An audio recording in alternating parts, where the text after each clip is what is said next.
तो गाइस आज के वीडियो के अंदर हम लोग बात करने वाले कि किस तरह से आप एक्चुअल में मैकबुक के अंदर एंगुलर को रन कर सकते हो। सो ये वीडियो 3 पार्ट में होने वाला है। फर्स्ट ऑफ ऑल हम सेटअप करके देखेंगे मैकबुक के अंदर, उसके बाद लिनक्स सिस्टम के अंदर, फिर उसके बाद विंडोज़ के अंदर। लेकिन ये एक्चुअल में मैं अगर बोलूँ ना तो ये सबसे सिंपल स्टेप होने वाला है आपके लिए, क्योंकि एंगुलर को रन करने के लिए आपके पास बेसिकली एक ही इम्पोर्टेंट चीज़ होनी चाहिए। फर्स्ट ऑफ ऑल आपके पास नोड जेएस चाहिए लेटेस्ट वाला। उसके बाद आपके पास चाहिए एंगुलर CLI, जो कि आप नोड जेएस के साथ जो आता है npm नोड पैकेज मैनेजर, उससे आप इंस्टॉल कर सकते हो। और आपके पास कोड एडिटर चाहिए, जो कि हम यूज़ करने वाले हैं visual studio code. So first of all आपको क्या करना है, डाउनलोड के ऊपर जाना है और आप मैकबुक के लिए यहाँ से जाकर आप ये बस कमांड आपको टाइप कर लेनी है। सो मैं ऐड कर लेता हूँ मेरा ओपन कर लेता हूँ मेरा टर्मिनल, और ये सारी की सारी जो कमांड्स है ना, वो आपको बस सिंपली जाकर पेस्ट कर देनी है आपके टर्मिनल के ऊपर। और आप यहाँ पर देख सकते हो ये फर्स्ट वाला कमांड रन हो चुका। देन उसके बाद हमें इन्वायरमेंट वेरिएबल सेट करना है। तो अब हम देखेंगे, अब हम एनवीएम हमने इंस्टॉल कर लिया। एनवीएम क्या होता है? Node version manager. ये एक्चुअल में आप अगर आपके प्रोजेक्ट में मल्टीपल नोड जिसके वर्जन होते हैं ना, तो आप इसे यूज़ कर सकते हो। तो हमने एनवीएम से इंस्टॉल किया वर्जन 22, और ये चेकसम वगैरह सब कुछ चेक कर लेता है। उसके बाद ये सारी की सारी चीज़ें रन हो गई। अब हम देखेंगे नोड -b। सो आप यहाँ पर देख सकते हो नोड का वर्जन है 22.14.0। सो देन यही हमें बस चेक करना था। अब हम देखते हैं npm का वर्जन क्या है। तो npm का वर्जन है 10.9.2। अब अगर आपको एंगुलर इंस्टॉल करना है ना, तो आप क्या करोगे, एंगुलर इंस्टॉल डाल दोगे। इसकी कमांड मुझे पता है, npm install @angular CLI। और आप यहाँ पर देख सकते हो npm install -g, मतलब ग्लोबली @angular/CLI। सो मैं यहाँ पर जाकर ये पेस्ट कर देता हूँ। फर्स्ट ऑफ ऑल ये एरर आ गया है। So let me see what's the error. Okay, so maybe some network का इश्यू यहाँ पर दिख रहा है। सो मैंने फिर से वही कमांड पेस्ट किया, और जैसे कि मैं एंटर करता हूँ ये प्रोसेस होने लग रहा है। So depending on your network speed it may take 2 minutes, 5 minutes, या फिर बहुत जल्दी हो जाता है 10 से 15 सेकंड के अंदर। तो यहाँ पर ये बोल रहा है कि एडेड 274 पैकेजेस इन 16 सेकंड्स, या जैसे कि 16 सेकंड्स जैसे लगा। अब एंगुलर CLI हमारा इंस्टॉल हो चुका है, और इसका वर्जन जो है ना लेटेस्ट, वो है 19।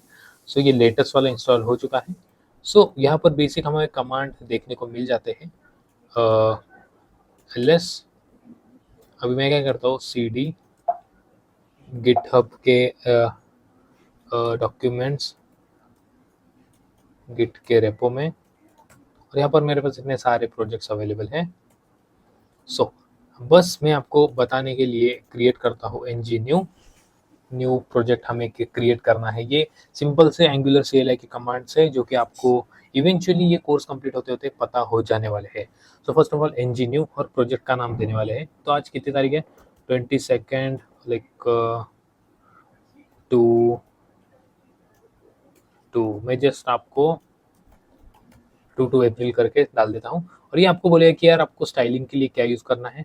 सो ओवरऑल हम प्रोजेक्ट के अंदर यूज़ करने वाले हैं SCSS, जो कि एक्चुअल में सारे के सारे इंडस्ट्री स्टैंडर्ड फॉलो किए जाते हैं उसे यूज़ करने में। और अगर आपको सर्वर साइड रेंडरिंग इनेबल करना है तो आप यस डाल दोगे, या अगर आपको स्टैटिक साइड जनरेशन करना है तो आप नो डाल दोगे। तो we are going to use server side rendering. And ये आपको बोल रहा है कि यार would you like to use a server routing and app engine. So फिलहाल के लिए हम नहीं डालेंगे, क्योंकि अगर ये सारी की सारी चीज़ें मैं इनेबल कर लेता हूँ ना, तो ये आपके लिए बहुत ज़्यादा कॉम्प्लेक्स हो जाएगा as a beginner to understand. So ये जो रिक्वायर्ड चीज़ें थी ना, वो मैंने कर ली सिलेक्ट, एंड ये पैकेजेस इंस्टॉल कर रहा है।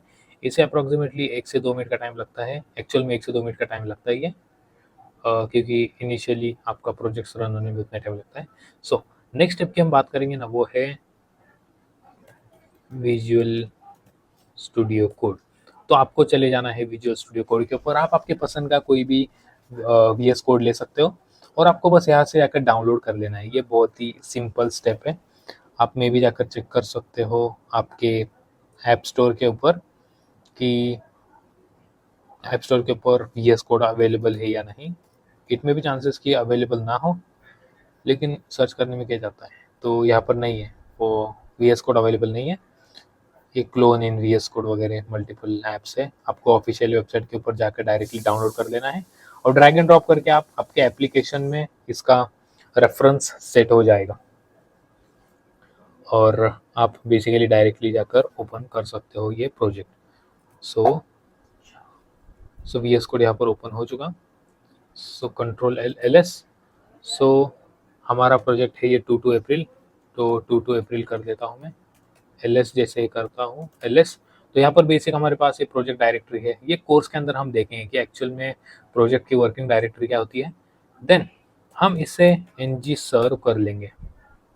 सो ये पूछ रहा है कि आपको यार एक्चुअल में गूगल एनालिटिक्स इनेबल करना है या नो कर दो या फिर यस कर दो, कोई फ़र्क नहीं पड़ता। So congratulations, we have successfully run our Angular project. So ये एंगुलर का जो प्रोजेक्ट है ना, वो by default local host 4200 port के ऊपर रन करता है। सो जैसे हम हमारे प्रोजेक्ट के ऊपर जाकर देखेंगे ना, तो आपको ये सारी की सारी चीज़ें देखने को मिल जाने वाली है। सो अब मैं कंट्रोल C करता हूँ, कैंसिल कर लेता हूँ और फिर से मैं अगर रिफ्रेश करता हूँ ना, तो वो सर्वर किल हो चुका है। सो अब मैं कोड डॉट जैसे ही हम करेंगे ना, सो ये हमारा प्रोजेक्ट VS कोड के अंदर ओपन होने वाला है। इस कोर्स के लिए मैं डेडिकेटेड एक कंप्लीट एक गिटहब रेपो एक्चुअल में मेंटेन किया है, वो आप यहाँ पर जाकर देख सकते हो। गिटहब के ऊपर जैसे आप जाओगे ना, तो आपको जाने की ज़रूरत नहीं है, मैं डिस्क्रिप्शन बॉक्स में इसकी लिंक दे दूंगा। तो ये रिपोजिटरी के अंदर मैंने ये जो कोर्स है कि angular developer job ready course, इसके अंदर मैं सारी की सारी चीज़ें इवेंचुअली ऐड करने वाला हूँ। इसकी लिंक आपको डिस्क्रिप्शन बॉक्स में देखने को मिल जाएगी। आप जाकर चेक कर सकते हो कि कोर्स का करिकुलम क्या होने वाला है और किस तरह से आप एक्चुअल में चीज़ें वर्क कर सकते हो। सो हम इस सीरीज़ के अंदर इस रेपो का इस्तेमाल करने वाले हैं। तो आपको इस कोड को आपके लोकल के अंदर क्लोन कर लेना है। आपको बेसिक गिटहब आपके पास होना चाहिए। अगर आपके पास गिटहब का सेटअप नहीं है, तो आप वो डायरेक्टली गिटहब का CLI इंस्टॉल कर सकते हो, कॉन्फ़िगर कर सकते हो और आपको किसी भी कॉन्फ़िगरेशन की ज़रूरत नहीं पड़ने वाली, क्योंकि ये पब्लिक रेपो है। तो यहाँ से जाकर आपको कॉपी कर लेना है और मैं यहाँ पर जाकर आपको बस बता देता हूँ, कमांड V गिट क्लोन किया, ये क्लोनिंग बता रहा है। एक्चुअल में ये सारी की सारी चीज़ें क्लोन हो गई और LS में करता हूँ तो मेरे पास ये मेरा प्रोजेक्ट आ गया। तो CD एंगुलर डेवलपर PWD। सो आप अभी देखोगे कि हम एंगुलर वो जो हमारा प्रोजेक्ट था ना, उसके अंदर एक्चुअल में आ चुके हैं। तो इसके अंदर बस 2 ही चीज़ें हैं, लेकिन फ्यूचर में इसके अंदर डे 1 डे 2 या फिर इस स्ट्रक्चर के बेसिस के ऊपर कि इंटरमीडिएट, बेसिक, एडवांस, इस तरह के मैं आपको डालूंगा कि किस तरह से इस कंप्लीट गिटहब रेपो को आपको फॉलो करना है। सो इस तरह से हमने सेटअप कर लिया है मैकबुक के अंदर हमारा एंगुलर CLI और हमने इंस्टॉल किया है एंगुलर वर्जन 19.0.0। आज के लिए बस इतना ही, मिलते हैं नेक्स्ट वीडियो में।